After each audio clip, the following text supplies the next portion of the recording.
I got paid $200 a night to watch a house that didn't need watching. Just 10 rules on the fridge. And one of them said, if a voice calls your name after 2:13 a.m., do not answer. I broke it once. You're listening to Chekhov's Late Night Tales. This is a fictionalized, mature late-night story. Listener discretion advised. The house sitter's rules: do not answer any voices after 2:13 a.m. I wasn't supposed to need the money at 34, but freelancing drifts when Mara posted the house-sitting gig, smart home, quiet street, no pets. I said yes before the details. She sent 10 rules in a shared note, paid half up front, and left town. The house was a glass rectangle with that expensive silence. A single mug in the sink, a single toothbrush, a single framed photo turned face down on a side table like it was time out. The rules printed on the fridge. 1. Water the fiddle leaf fig at 10 p.m. 2. Lights off by 11:30, except the hallway nightlight. 3. If the doorbell rings after midnight, do not open.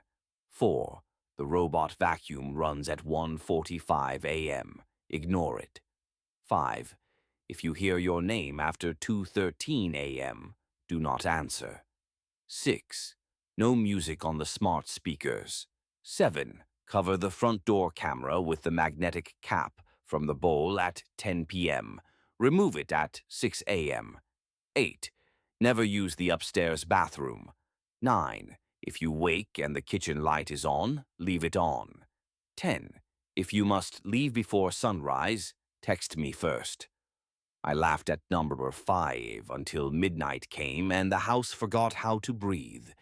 At 1:45, the vacuum whirred like a distant hive. At 2:10, I scrolled until blue light etched my bones. At 2:13, the ice maker coughed. And then, Evan, a whisper from the hallway. My name, not a question, a memory. I didn't answer. The hallway nightlight held a cone of honeyed glow, and behind it stairs pooled into the dark like a well. The house adjusted, wood clicked, pipes sighed. At 2:19, the whisper came again, closer, like lips near the doorframe. Evan, I slept badly and texted Mara in the morning. Your house creeps. Also, why cover the camera? She replied quickly, privacy. HOA finds me for always-on recording. Nightcap avoids the LED glow. All normal. And if I hear my name, ignore it. It stops if you don't feed it. That night, Rule 7 felt weirder. Every doorbell camera LED I've met is a pinprick. Still, I placed the little metal cap. The lens winked out. The street went blind. At 1:45 a.m., the vacuum bumped. At 2:12, a floorboard upstairs popped. At 2:13, the voice, Evan, open the door. I hadn't closed any doors. I also hadn't told Mara my last name when I applied, just E from my burner email. I mouthed a no to nobody and held my phone recording. The waveform drew silence. Something tapped the front doorknob, lightly, playfully. Evan. I didn't speak, but I typed, Who are you? I sent it to myself because that felt safer, like throwing words into a well. A reply didn't come, but the tapping stopped. The third night, my freelance client declined the invoice with a circle back next quarter. I poured the last coffee and watered the fig exactly at 9 p.m., like obedience could pay rent. The face-down frame on the side table irritated me. I almost flipped it, but didn't. Some gravity held it down.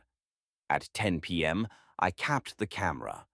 At 10:40, a notification blinked on the smart display by the fridge. Door lock, temporary code added. I hadn't done that.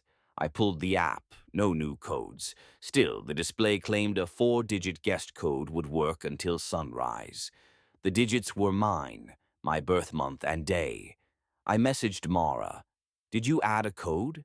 3 dots. Then, all good, I run automations sometimes. Don't worry if you see weird entries in history. I'll clear them. At 11:30, lights off. At 1:45, the vacuum.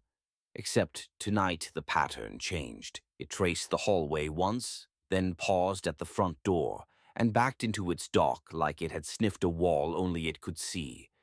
My phone pulsed a new push alert. Front door, offline. Another. Camera, disconnected.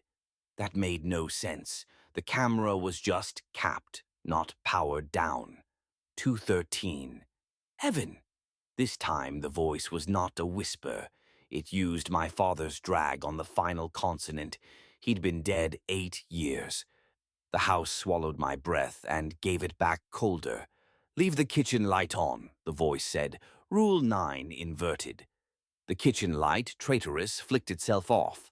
I stood, and a different voice, my own, came from the living room speaker.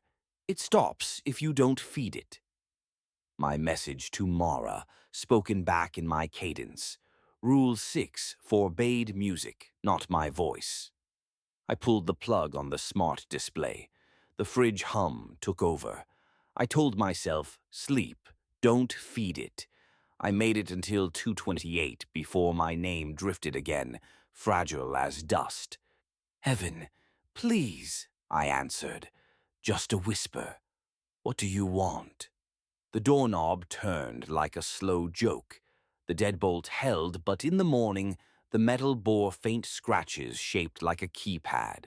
4 digits long. I flipped the face-down photo at last. A woman with Mara's eyes smiled with someone's arm around her, cropped out by the frame. Behind them, this house, newer, naked. On the sill, a tiny gray disc exactly like the camera cap. But in the photo, it sat inside the house on the window, not outside over the lens. My stomach went cold. That evening, I didn't cap the camera. I stood outside at 9:58 and watched the LED glow like a lighthouse. A car idled at the corner, hazard lights blinking twice, then again, like a code.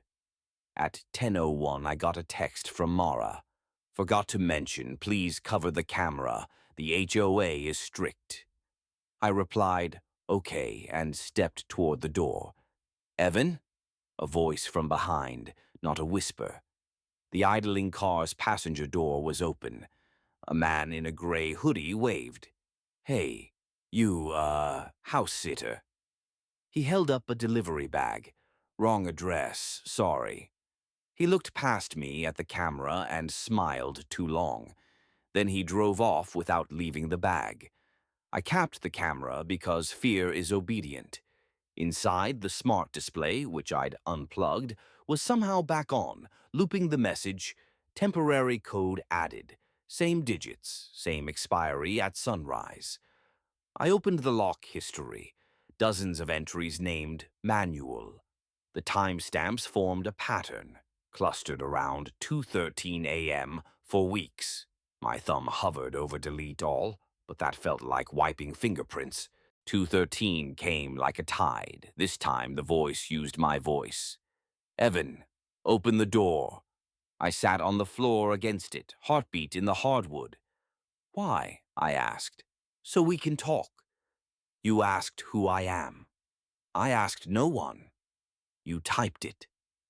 The voice was warmer now, familiar. You typed it to yourself. Something slid under the door. Paper. I snatched it.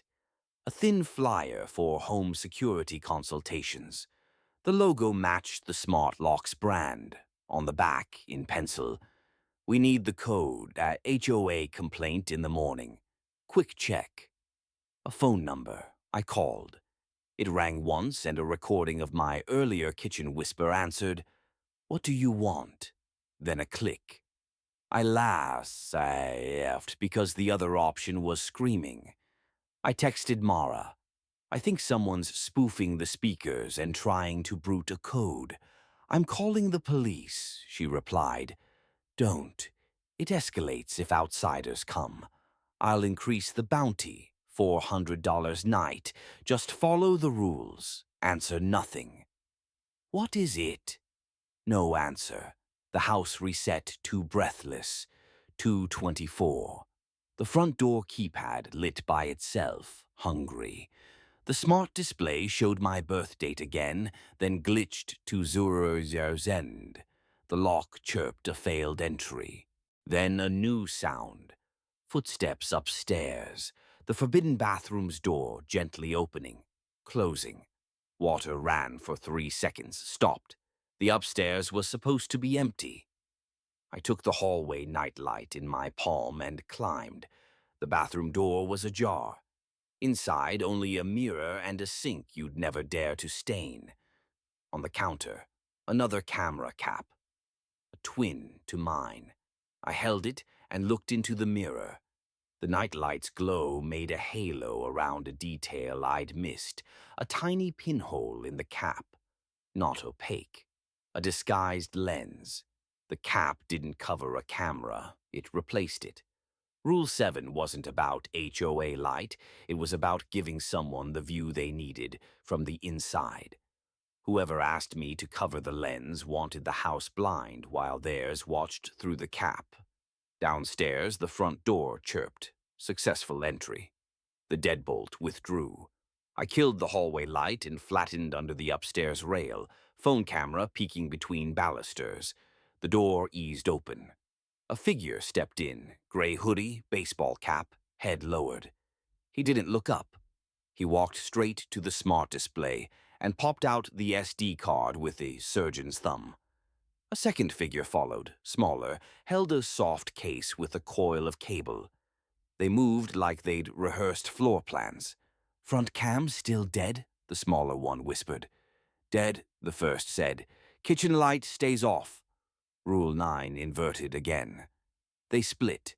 The small one glided toward the living room speaker, popped its back, slid a wafer inside. The tall one went to the framed photo, flipped it face up, then smiled. He adjusted it 2 millimeters and set a black key fob next to it. My phone camera, useless in the dark, still captured the smallest sound. The upstairs bathroom mirror clicking. A third person spoke through the tiny lens in the cap with a breathy radio sibilance. "Two in. Third overwatch. Clock's running. We need the sitter to speak again." They wanted my voice. Biometric unlock. The smart lock brand I recognized from a case study bragging about voice-assisted multi-factor for accessibility. If you link the lock to a profile, it'll accept a passphrase in the owner's voice. If you can harvest and synthesize enough, you can fake it. Rule 6. No music, because music masks clean voice capture. Rule 5. Don't answer after 2:30, because that's when they call to bait your voice. Every rule was a defense. Every inversion, turning lights off, making me speak, was an attack. I messaged Mara again. "Call 911, they're inside." A bubble popped up. "Seen." No reply. My choice narrowed to 2. Stay silent and hope they leave empty-handed, or make noise, risk escalation. Then the small one pulled a drawer I hadn't noticed and took a lanyard with 2 black keycards. He held them up. "Wallets later," he whispered. "Let's get the code reset." I stood. "Police are on the way," I lied aloud, because silence was feeding them too. They froze. The tall one tilted his head, and in a perfect imitation of Mara's text tone, the smart display pinged. "Don't," he said to his partner. To me, with my father's cadence, "Evan, you broke the rules." "I followed them," I said, stepping into the nightlight's cone. "You wrote them." He smiled without teeth. "We copied them." From the upstairs mirror, the third voice breathed, 3 minutes. I threw the bathroom cap down the stairs. It clattered across marble. Both intruders looked up, and I launched the robot vacuum from my phone. It screamed awake, caught the tall man's ankle, and he stumbled into the side table. The framed photo crashed. The hidden fob skittered under the couch. The smaller one swore, but the sprinted to the door. The keypad blinked. 4 digits, not mine. The deadbolt relocked itself with a chunk you could feel through bone. The tall man and I looked at the door in the same beat. Someone else owned the lock again. A woman's voice came from everywhere at once. Kitchen speaker, hallway nightlight, upstairs mirror.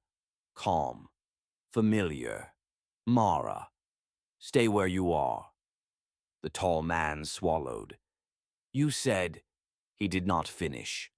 I heard the soft chirp that lives in all expensive homes right before the very loud one.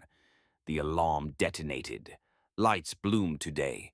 The intruders bolted for the back, but the sliding door had dropped a steel tongue. Nowhere to run. Police came in under 2 minutes, too fast unless you were already parked nearby. They took statements and bodies. One officer nodded at the tiny caps. We've been seeing these, he said. They aren't caps, they're bridges. Mara arrived at sunrise. She hugged me like we were old friends and then stepped back like we weren't. You broke one rule, she said, gentle, but you kept enough. Why 213? I asked. She smiled with her mouth, not her eyes. That's when they ran their previous jobs. Schedule an automation enough times and you grow superstitions. Who are they? Ex-installers. They seed houses with convenience. Then they come back at night to harvest voices for accounts. The HOA notice. Fake. The delivery bag. Probe. The rules. She tapped the air. Leftover from the last sitter who didn't listen. We both looked at the broken frame. The photo wasn't Mara. It was a woman who looked like her, with eyes that hoped to never notice tiny holes in tiny caps. On the sill behind her, a gray disc stared back through time. So, I said, do I still get 400? Mara laughed. You'll get a week and a reference, but next time we'll do this without rules. I signed a fresh NDA in her driveway while the sun diluted the night. One clause said I'd refrain from publicly narrating details of this event. I'm not breaking it. I'm just telling you a story for the late-night hour. If a voice calls your name after 2:13 a.m., do not answer. If a kind stranger asks you to cover a camera for privacy, ask whose. Sometimes the things that keep you safe were written by the people trying to get in. If you made it to the end, don't answer any voices after 2:13 a.m. And subscribe for more late-night tales. Sleep well.